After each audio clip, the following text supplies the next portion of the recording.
Selamat datang di channel Simar Imam. Seperti biasa, jangan lupa pasang headset kalian. Siapkan kopi dan camilan. Lupakan pahitnya kehidupan. Mari kita dengarkan sambil rebahan. Puan Tanah adalah dewa. Bab 183.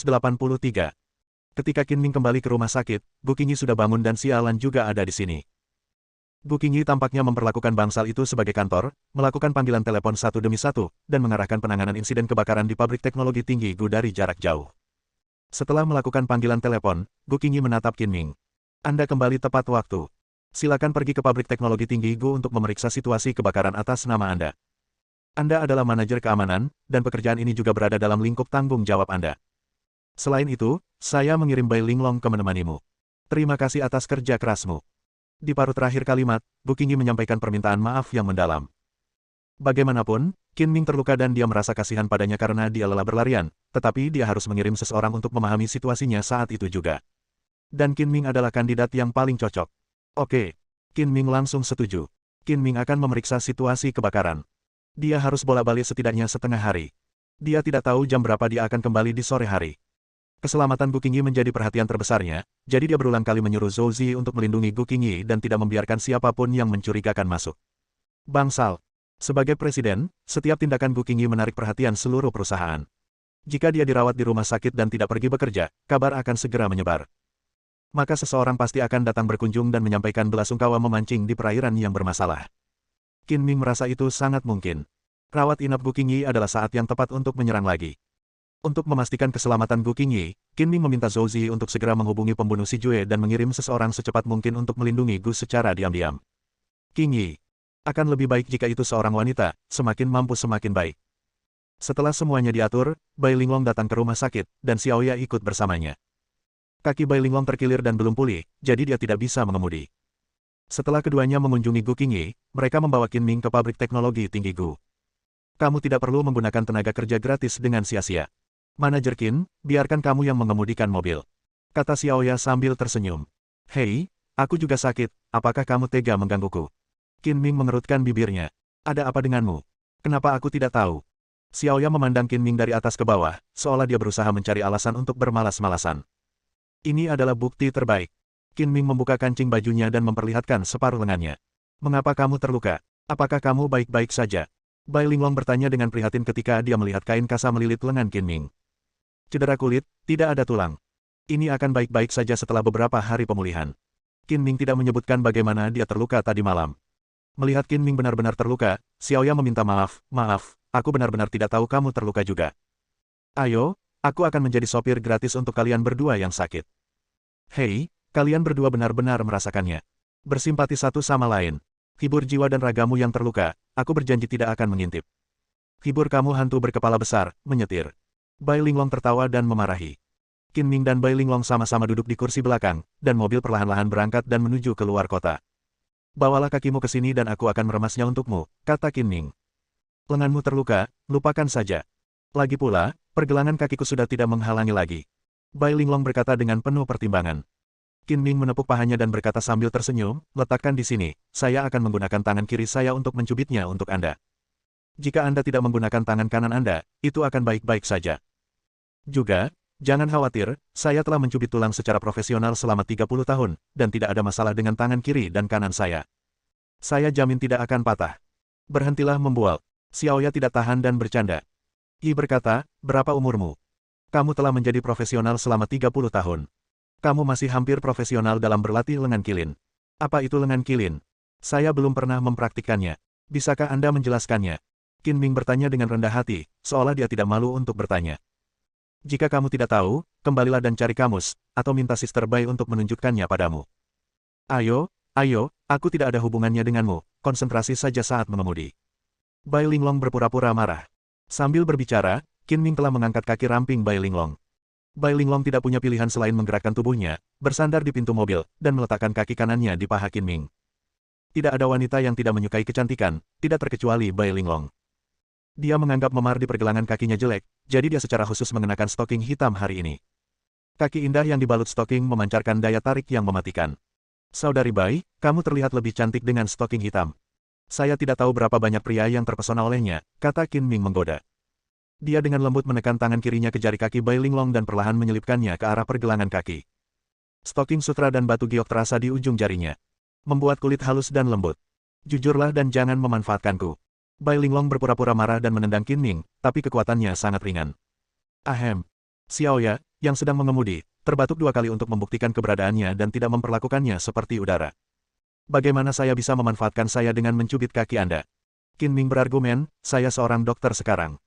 Kalian para wanita pergi ke rumah sakit untuk memeriksakan penyakit ginekologi, tetapi Anda bertemu dengan dokter pria.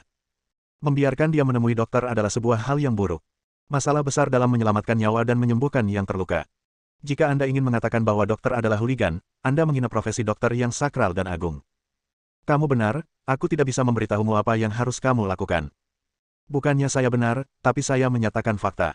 Jangan salah menafsirkan saya dengan pandangan sekuler. Qin Mingli berkata dengan percaya diri. Kamu bisa mengatakan apapun yang jahat itu benar. Sayang sekali jika kamu tidak menjadi pendebat, kata Bai Linglong dengan nada meremehkan.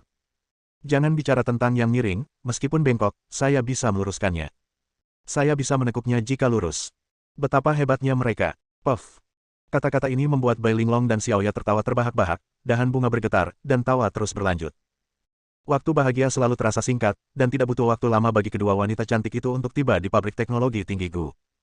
Sepanjang perjalanan, Qin Ming terus memijat dan meremas pergelangan kaki Bai Linglong. Saat turun dari mobil, seluruh tubuh Bai Linglong merasa nyaman, pergelangan kakinya tidak lagi terlalu sakit, dan dia bisa berjalan dengan bebas. Setelah mengetahui bahwa kantor pusat mengirimkan orang untuk memahami situasi kebakaran, pabrik mengirimkan beberapa orang yang dipimpin oleh manajer Liu untuk menyambut mereka. Halo, manajer Qin, halo Direktur Bai. Manajer Liu berjabat tangan satu persatu dan memaksakan senyum, karena dia adalah penanggung jawab utama. Jika kantor pusat melanjutkan penyelidikan, dia akan diberhentikan terlebih dahulu. Apakah penyebab kebakaran sudah diketahui? Qin Ming terlalu malas untuk mengobrol dan langsung ke topik. Analisis awal kami adalah bahwa cuaca panas baru-baru ini menyebabkan kegagalan pengeringan bahan pembasah, menyebabkan pembakaran spontan nitroselulosa, yang pada gilirannya menyulut seluruh perpustakaan bahan. Alasan spesifiknya masih diselidiki. Menghadapi. Mungkinkah itu buatan manusia? Qin Ming bertanya lagi. Ya, itu sangat mungkin. Manajer Liu tentu saja berharap ini adalah sabotase buatan manusia, yang akan mengurangi tanggung jawabnya. Mengenai penyimpanan barang berbahaya yang mudah terbakar dan meledak, kami selalu mengikuti langkah-langkah keamanan yang ketat. Kemungkinan terjadinya pembakaran spontan relatif kecil dan disebabkan oleh manusia. Kemungkinannya relatif tinggi, namun keempat pekerja yang bertugas semuanya tewas saat menjalankan tugas, dan tidak ada yang mengetahui situasi spesifik pada saat kejadian. Ayo pergi, bawa aku ke tempat kejadian untuk melihat. Manajer Qin, Direktur Bai, silakan lewat sini. Manajer Liu memberi isyarat mengundang dan memimpin jalan. Apakah kerusakan akibat kecelakaan kebakaran ini sudah diperkirakan? Gudang material dan semua bahan mentah serta perbekalan yang disimpan di dalamnya hancur total. Kerugian ekonomi langsung setidaknya 50 juta, dan rinciannya masih diperkirakan. Di mana korbannya? Bai Linglong tidak lagi merasa senang di jalan dan merasa berat. Menurut statistik saat ini, 4 orang tewas dan lebih dari selusin luka-luka. Bai Linglong bertanya sambil berjalan. Ketika dia melihat adegan tragis ledakan itu, mulutnya terbuka karena terkejut. Api sudah padam, dan hanya beberapa tempat saja yang masih mengepulkan asap. Namun dalam radius 500 meter, kawasan tersebut hangus dan terpencil, rumah-rumah sudah roboh seluruhnya, dan berbagai sisa hangus terlihat di mana-mana tak terlukiskan mengerikan. Beberapa bangunan di dekatnya kaca bangunan pabrik pecah. Penjagaan telah dipasang di tempat kejadian dan polisi bekerja keras untuk menyelidiki dan mengumpulkan bukti. Qin Ming mengerutkan kening dan berjalan setengah lingkaran di sekitar tepi lokasi ledakan. Dia benar-benar kecewa. Karena kerusakannya sangat parah, tidak ada jejak kerusakan akibat ulah manusia sama sekali hubungannya dengan Han Hongxi. Setelah menanyakan segala sesuatu yang perlu ditanyakan dan melihat segala sesuatu yang perlu dilihat, Qin Ming dan yang lainnya kembali ke kota Donghai setelah tengah hari. Ketika Qin Ming kembali ke rumah sakit, sudah lewat jam 3 sore. Setelah bertanya kepada Zhou Ziyi, dia merasa lega ketika mengetahui bahwa tidak ada orang yang mencurigakan muncul dan Gu Qingyi masih utuh. Namun, Gu Qingyi ingin keluar dari rumah sakit beberapa kali, dan bahkan mencoba menyelinap pergi sambil mencari udara segar, tetapi Zhou Ziyi dengan paksa menghentikannya. Zhou Ziyi telah memutuskan bahwa Qin Ming adalah tuannya dan menganggap kata-kata Qin Ming sebagai dekret kekaisaran. Tanpa persetujuan pribadi Qin Ming, dia tidak bisa membiarkan Gu Qingyi meninggalkan rumah sakit tidak peduli apa yang dia katakan. Kamu melakukan hal yang benar, kamu tidak bisa membiarkan dia melakukan apa yang dia inginkan. Qin Ming sangat memujinya, ngomong-ngomong, siapa pembunuh paling kuat yang si Jue telah datang? Dalam hal metode pembunuhan, itu pasti Meiyu pembunuh tingkat bumi. Dia pandai menyamar dan mempesona, tapi kekuatannya sendiri hampir sama dengan milikku tanpa menggunakan jarum perak jiwa es. Apakah orang ini bisa dipercaya? Dia setia kepada si Jue dan telah melakukan banyak misi pembunuhan yang sulit. Mengenai apakah dia bisa setia kepada saudara Qin, saya tidak bisa menjaminnya. Saya ingin bertemu Mei Hu, tolong hubungi dia. Setelah mengalami cedera Gu Qingyi, Qin Ming berpikir akan lebih baik mengatur seorang wanita untuk melindungi Gu Qingyi sesegera mungkin, untuk mencegah Gu Qingyi dibunuh lagi. Saat dia pergi, kandidat yang paling cocok adalah pembunuh kuat di antara 10 besar yang memiliki cukup kemampuan untuk melindungi Gu Qingyi. Waktu hampir habis, jadi Zhou Zi membawakan seorang gadis dengan kuncir kuda dan rok tali ikat panjang yang tampak seperti mahasiswa yang baru lulus. Mei Hu memberi hormat kepada pemimpin. Gadis itu mengepalkan tinjunya untuk memberi hormat dan diam-diam memandang pemimpin baru di depannya dengan rasa ingin tahu. Tidak perlu sopan. Qin Ming melambaikan tangannya dan melihat Mei Hu dari atas ke bawah. Wajah Mei Hu telanjang, penampilannya tidak terlalu cantik, dia hanyalah kecantikan biasa, dan kepolosan yang terlihat di sudut mata dan alisnya menunjukkan kelembutan. Qin Ming menggunakan kemampuan kewaskitaannya dan menemukan bahwa wajah Mei Hu ditutupi dengan masker kulit manusia yang sangat tipis, yang berarti penampilannya saat ini bukanlah wajah aslinya. Bab 184. Jika pemimpin ingin menanyakan sesuatu padaku, berikan saja perintahmu, kata Mei Hu dengan hormat.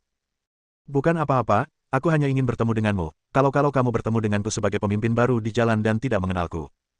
Ketika pertama kali bertemu Mei Hu, Qin Ming tidak memahaminya sama sekali dan tidak memahaminya berani membiarkan dia melindungi Gu Qingyi dengan gegabah. Setidaknya itu adalah ujian, jadi dia berpura-pura melakukan percakapan santai dan berkata, nama panggilanmu Mei Hu, siapa nama aslimu? Namaku Huonan Ling, dan pemimpinnya juga bisa memanggilku Ling Ling. Mei Hu berkata sambil bercanda, dan terlihat jelas bahwa kepribadiannya berbeda dari seorang pembunuh berdarah dingin. Ling Ling, kamu tidak perlu memanggilku pemimpin, panggil saja aku saudara Qin seperti Zi, kata Qin Ming sambil tersenyum. Ya, saudara Qin. Sudah berapa lama kamu berada di Sijue dan bagaimana kamu bergabung? Tanya Qin Ming. Saya tidak tahu pengalaman hidup saya. Saya telah berada di Sijue selama yang saya ingat. Saya pasti sudah menjadi anggota setidaknya selama 15 tahun. Saat menyebutkan pengalaman hidupnya, Huonan Ling tidak sedih dan berkata dengan mudah, seolah-olah itu hanya masalah sepele. Melihat usiamu yang masih muda, aku tidak menyangka kalau kamu juga seorang veteran organisasi Sijue. Pantas saja kamu digolongkan sebagai pembunuh tingkat prefektur. Apakah ini pujian dari saudara Qin? Kata Huonan Ling sambil tersenyum. Itu pujian. Qin Ming mengangguk dan berkata sambil tersenyum, kamu cukup pintar. Saya punya beberapa pertanyaan untuk menguji kamu. Kamu ingin mengujiku, kan? Huonan Ling cukup pintar untuk menebak niat Qin Ming. Qin Ming tidak menyangkalnya. Pertanyaan pertama adalah, jika Anda dan saya sama-sama dalam bahaya, apakah Anda akan memilih untuk menyelamatkan saya atau diri Anda sendiri? Saya ingin mendengarkan kebenaran Anda. Bagaimana dengan ini? Huonan Ling berpikir sejenak dan berkata, sejujurnya, aku akan menyelamatkan diriku sendiri dulu dan kemudian menyelamatkanmu ketika aku punya kesempatan. Jika tidak ada kesempatan, aku akan membiarkanmu menjaga dirimu sendiri. Jawaban Huonan Ling menunjukkan bahwa dia bukanlah tipe orang yang menyanjung dan menyanjung orang lain. Qin Ming cukup puas dan kemudian bertanya, jika saya meminta Anda untuk membunuh orang yang tidak bersenjata, maukah Anda melaksanakannya? Ya. Huonan Ling mengangguk tanpa ragu-ragu, saya seorang pembunuh, bukan seorang dermawan. Saya akan menyelesaikan tugas apapun yang diberikan kepada saya oleh organisasi. Saya paling takut akan kebosanan. Saya akan bahagia jika ada yang harus dilakukan. Saudara Qin, jika Anda memiliki tugas, aturlah untuk saya sesegera mungkin, tangan saya gatal akhir-akhir ini. Apakah Anda masih mengalami gangguan obsesif-kompulsif misi? Saat keduanya berbicara, suara sepatu hak tinggi yang berirama terdengar, dan seorang wanita asing berambut pirang muncul di koridor. Qin Ming melirik orang ini dan mengenalinya sebagai sekretaris Han Hongxi, Reina. Dia tiba-tiba memikirkan tentang tugas pertama yang diberikan kepada Huonan Ling. Begitu Reina berhenti di luar pintu bangsal Gu Qingyi, Zhou Zi segera melangkah keluar dan menghalangi jalannya. Dia berkata dengan dingin dengan wajah tanpa ekspresi, siapa kamu? Tiba-tiba dihentikan, Reina merasa sedikit tidak senang dan berkata dalam bahasa Mandarin yang terpatah-patah, saya di sini untuk menemui Tuan Gu, mohon minggir. Zhou Zi memandang Qin Ming dan bertanya dengan matanya apakah akan membiarkan orang ini masuk ke dalam ruangan. Ketika Qin Ming mengangguk, dia berkata dengan kasar, ini adalah saat yang luar biasa. Jika Anda ingin bertemu Tuan Gu, Anda harus menjalani pemeriksaan tubuh. Titik petik 2. Wah, kamu tidak punya hak untuk menggeledah,ku. Kamu melanggar privasiku, kata Reina dengan marah. Jika kamu tidak ingin digeledah, silakan lakukan sendiri. Nada suara Zhou Zi keras dan sikapnya tidak perlu dipertanyakan lagi. Apa yang kamu lakukan sangat kasar, aku. Lei. Na tidak tahu bagaimana mengancam Zhou Zi untuk sesaat, jadi dia meninggikan suaranya dan berteriak ke bangsal, Tuan Gu, saya sekretaris Tuan Han, CEO Genna Group Tiongkok Raya. Saya ingin melihat Anda. Saya memiliki sesuatu yang sangat penting yang mengganggu kesembuhan Anda. Saya sangat meminta maaf. Mendengar teriakan itu, Gu Qingyi di bangsal berpikir beberapa detik dan menjawab, silakan masuk. Apakah kamu mendengar itu? Tuan Gu mengundangku masuk, tolong minggir. Reina berkata dengan bangga, seolah dia telah menerima pedang Sang Fang. Tetapi Zhou Zi tetap tidak menyerah, dan berkata dengan sangat tegas, saya tidak peduli apa yang Tuan Gu katakan, pintu ini saya jaga. Jika Anda ingin masuk, Anda harus menerima penggeledahan tubuh, jika tidak, Anda tidak akan bisa masuk. Kamu. Hidung Reina hampir bengkok. Dia belum pernah melihat bawahan kasar yang berani melanggar perintah bosnya. Dia memelototi Zhou Zi, dan Zhou Zi juga menatapnya dengan mata dingin. Keduanya berhadapan sejenak, tetapi Reina tidak tahan dengan tatapan dingin Zhou Zi, jadi dia dikalahkan dan tidak punya pilihan selain berkompromi. Cari, saya akan melaporkan perilaku Anda yang tidak masuk akal kepada Tuan Gu dan memintanya memecat Anda. Sebuah cibiran muncul di sudut bibir Zhou Zi. Dia hanya menuruti perintah Qin Ming. Bosnya bukanlah Gu Qingyi, jadi dia tidak peduli bagaimana dia mengeluh. Kamu boleh masuk. Zhou Zi mengulurkan tangannya begitu saja dan dengan hati-hati memeriksa tubuh dan tas Reina. Hanya jika tidak ada masalah barulah dia melepaskannya. Reina mendengus berat, menenangkan emosinya, dan membuka pintu. Qin Ming sangat puas dengan sikap teliti Zhou Zi terhadap pekerjaan. Dia memberikan ekspresi setuju, lalu menoleh dan berbisik kepada Huo Nanling, saat ini saya memiliki tugas penting yang harus Anda tangani. Bolehkah? Siapapun yang pemimpinnya ingin aku bunuh, tanyakan saja dan aku akan memastikan untuk menyelesaikannya, kata Huo Nan bersemangat sambil bersiap. Dia sangat kejam, dia selalu siap membunuh orang, dia pasti seorang pembunuh. Qin Ming tersenyum pahit dan berkata, saya tidak sekejam itu. Saya tidak akan membiarkan Anda membunuh orang begitu saja dan memanggil saya Saudara Qin. Setelah mengatakan itu, Qin Ming membisikkan beberapa kata ke telinga Huo Nanling. Huo Nanling memberi isyarat oke dan pergi dengan gembira. Jika Anda tidak mengetahui identitas asli Huo Nanling, Anda pasti akan mengira dia adalah gadis tetangga, tetapi bukan seorang pembunuh. Seperti kata pepatah, tidak perlu pergi ke Three Treasures Hall. Setelah bertemu, Reina langsung menuju topik dan berkata, saya mendengar ada kecelakaan kebakaran di pabrik teknologi tinggi Gu tadi malam, menyebabkan masalah serius. Kerugian. Kami yakin bahwa kecelakaan ini juga menyebabkan kerugian serius pada grup Gena. Kerugian investasi. Sesuai kontrak, jika terjadi kecelakaan besar di perusahaan teknologi tinggi Gu dan mempengaruhi kemajuan kerjasama, grup Gena berhak menuntut kompensasi dan mengakhiri kerjasama. Mendengar ini, Gu Qingyi menjadi marah dan berkata dengan marah, grup Gena belum menginvestasikan 1 sen pun, namun dengan percaya diri menuntut kompensasi. Itu hanyalah tindakan bandit. Puan Gu, mohon jangan menghina grup Gena. Kami bertindak sesuai dengan kontrak dan melindungi kepentingan grup Gena. Karena itu, Reina mengeluarkan dokumen dari tasnya dan menyerahkannya kepada Gu Qingyi. Puan Gu, mohon dibaca dengan jelas. Kontrak ditulis dengan jelas dan ditandatangani serta disegel oleh kedua belah pihak. Ini mengikat secara hukum. Jika grup Gu menolak memberikan kompensasi, maka kami hanya dapat membawa grup Gu ke pengadilan. Ini adalah salinan perjanjian. Klausul kompensasi yang relevan telah diuraikan dengan pena merah. Gu Qingyi membacanya dengan cermat, kalimat demi kalimat, dan hampir merobek dokumen itu karena marah. Ada beberapa item dalam dokumen tersebut yang memang seperti yang dikatakan Lenaif. Kecelakaan besar terjadi di pabrik high-tech Gu, yang mempengaruhi kemajuan kerjasama. Hal ini dianggap sebagai pelanggaran kontrak yang berbahaya dan harus memberi kompensasi kepada Gener Group 3 kali lipat sebagai ganti rugi. Grup Gena siap menginvestasikan 100 juta dolar AS, yang berarti jika kontrak dipatuhi, Grup Gu harus membayar kompensasi sebesar 300 juta dolar AS. Jelas ini merupakan ketentuan yang tidak adil, atau sengaja ditambahkan oleh Grup Gena. Terlepas dari apakah Gu Keijun memperhatikan klausul ini saat menandatangani kontrak, sejak ia menandatanganinya, kontrak tersebut dianggap mempunyai akibat hukum yang luar biasa tidak menguntungkan. Setelah membaca kontrak, Gu Qingyi memperkuat tebakannya. Kebakaran di pabrik teknologi tinggi Gu tidak sesederhana itu. Kemungkinan besar disebabkan oleh manusia. Klausul kompensasi dalam kontrak tidak adil. Saya menduga grup Gena telah melakukan penipuan jahat yang serius. Grup Gu tidak akan pernah memberikan kompensasi apapun. Jika grup Gena ingin mengajukan tuntutan, saya akan menemaninya sampai akhir. Kata sisi presiden yang mendominasi sangat kuat. Puan Gu, mohon dipikirkan baik-baik. Jika ada gugatan, grup Gena kita pasti menang, dan grup Gu tidak akan punya peluang untuk menang. Aku berpikir jernih untuk mengantar para tamu pergi. Gu Qingyi tidak ingin membuang waktu lagi untuk berdebat, jadi dia dengan dingin mengeluarkan perintah untuk mengusir para tamu. Tolong. Sialan sangat kesal dan memberi isyarat dingin untuk mengundang. Dalam 1 atau 2 hari, grup Gena akan mengirimkan surat pengacara ke grup Gu. Sampai jumpa di pengadilan. Reina juga menjadi tegas dan keluar dengan wajah datar setelah berbicara. Apa yang dilakukan gadis-gadis asing ini di sini? Saat Reina pergi, Qin Ming melangkah masuk, dan melihat kemarahan di wajah cantik Gu Qingyi, menghiburnya dengan lembut, kamu terluka, kamu tidak boleh marah, merusak tubuhmu dengan amarah tidak. Jangan bermain-main dengan orang yang mempunyai niat jahat. Saya baik-baik saja. Gu Qingyi menarik napas dalam-dalam dan mencoba untuk tenang dan berkata, Reina di sini untuk mengajukan klaim atas nama Gena Group. Klaim apa? Setelah Gu Qingyi menceritakan kisahnya secara singkat, Qin Ming memahami apa yang sedang terjadi dan mencibir. Grup Gu baru saja menderita kerugian serius, dan grup Gena melompat keluar untuk menggosok garam di lukanya dan menambah penghinaan pada cederanya. Langkah ini sungguh berbahaya dan kejam. Melihatnya sekarang, fakta bahwa Gena Group datang untuk bekerja sama atas inisiatifnya sendiri jelas merupakan sebuah konspirasi. Terlebih lagi, ketentuan yang relevan dalam kontrak Bukaijun sangat tidak menguntungkan perusahaan, dan kebakaran di pabrik menghancurkan jejak manusia. Melakukan sabotase. Meskipun kami tahu itu adalah konspirasi, kami tidak dapat menemukannya. Bukti yang relevan membuat Gu Qingyi sangat marah.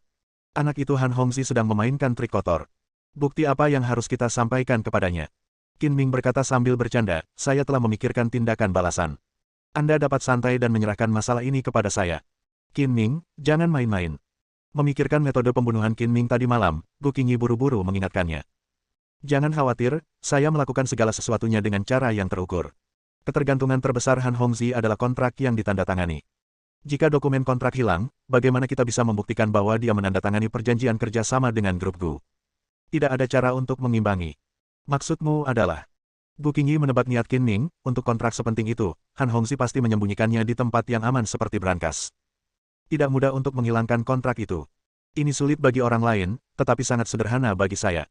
Santai saja dan tunggu kabar baik saya, kata Qin Ming dengan percaya diri. Bersambung.